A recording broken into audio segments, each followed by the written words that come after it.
grab again. Good situation for Ninja Killer here. He's got so much bar, he has everything ready to go. And we're going to get even more worried now. Fatal blows in play. One single confirm. That's why he's sticking it out. Oh, the launch! Yo, the high, the knowledge. Dragon still willing to do that. Full screen game.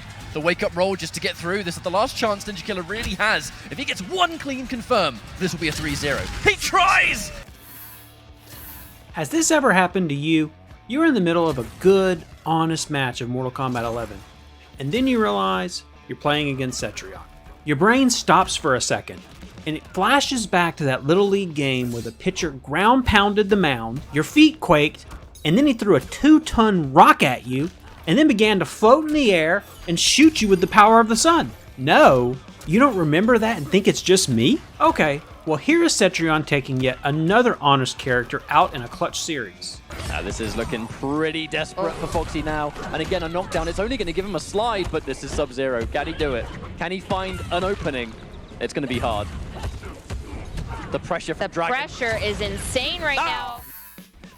What's going on YouTube? This is DashFight Dylan bringing you another fighting game video. In today's video, I'm going to share with you why if you reach deep into the MK11 community, you will find this hatred for Cetrion. Besides being an Elder God, why do people hate going against this character so much? Let's find out.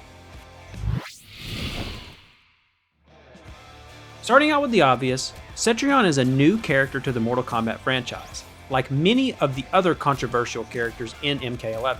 Cetrion also has a very dull personality. At least Garros can pass off as a Sigma 200 grit sandpaper Giga Chad with time powers, but Cetrion? She is featured extensively in the game's story as one of the big bads alongside Kronika, but she doesn't have much to show for it. Okay, her cosmetics are kinda sick, but besides that, there's not a whole lot there. NRS has generally done a good job of making interesting villains that fall into that over-the-top, campy, evil for evil's sake, classic 80s, 90s villain. Or they actually have thoughtful antagonists that really kind of break the mold of being evil for evil's sake, and you kind of ask yourself, are they really that bad? One could convincingly argue that Scorpion is good or bad, depending on what side you take, but that's a topic for another day. Do let us know if you want to hear it though in the comment section. Now Cetrion though, she has a one-dimensional approach to her problems. Blow them up. Blow them all up. Kronika has much of the same problem. For all her ability to reset the world and shape it to her will, they really fall flat to the just unbridled violence. Which, credit to NRS, that is very much in line with Mortal Kombat's gameplay. It is unfortunate that one of the first playable Elder Gods is reduced to this. Many argue that Cetrion would be a far more compelling character had she remained a boss, like Kronika. Or if being playable is a requirement, making her a lesser god like Raiden. She could be just like Raiden, working for a greater god and their plans out of a sense of loyalty or order. Now obviously there is more to Cetrion than her accolades and success narratively, or lack thereof. She is a character in the Mortal Kombat series, so if there was any aspect that we would expect an Elder God to have, it would be in her gameplay.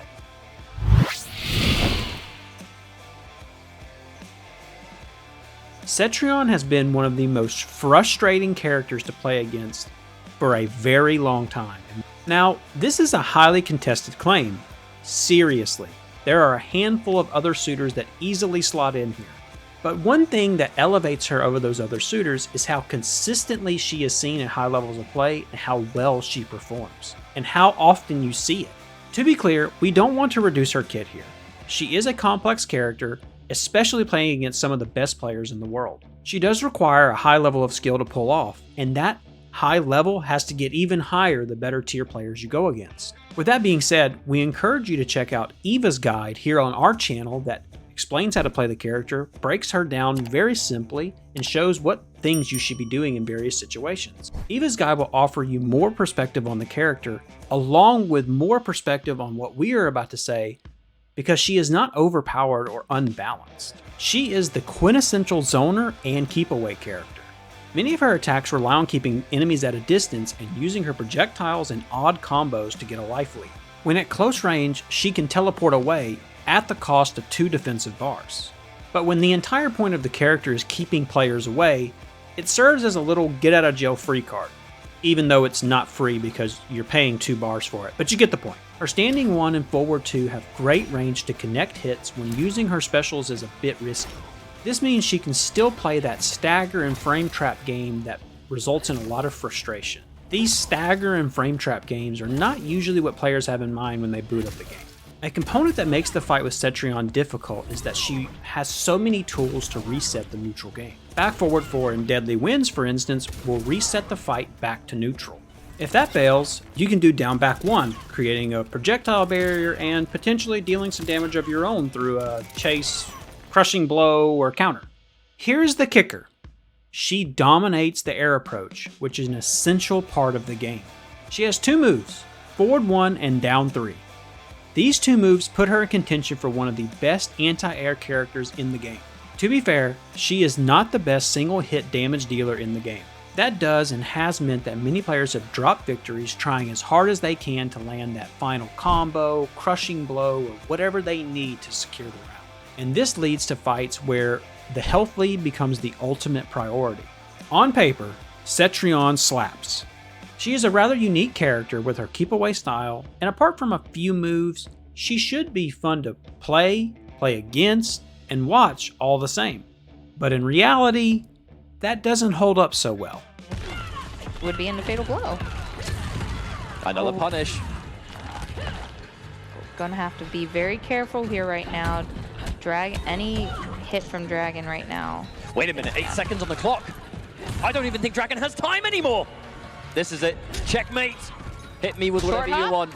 It doesn't matter. No time. Not enough time. Do you see it? The absolute hesitation on how to approach the fight and the end result of it all. It can be fun to see every now and then that a fight comes to a standstill and neither player can really approach or challenge the other one. This causes a standstill to ensue. But for that to be the norm in most Cetrion mirror matches is kind of wild. Tekken Master and Dragon are almost without argument the 2 best Cetrion players in the world, and even they had to stop fighting and think for a second, just what do I do here? Development for Mortal Kombat 11 ended a few months ago, which means that the current state of the game is likely how it will stay for the foreseeable future. We can only hope that the next NRS title will have some more compelling villains, or borrow some of DC's. That seemed to work last time. And that's today's video. What did you think? Did you enjoy it? Do you agree that Cetrion is a more controversial character in MK11? Let us know in the comment section below. But we are not done digging through Mortal Kombat 11's roster for diamonds in the rough, or whatever the river sends us downstream. Before you leave, make sure to subscribe to DashFight and ring that bell so you don't miss out on new videos. Thanks for watching, and we'll see you in the next video.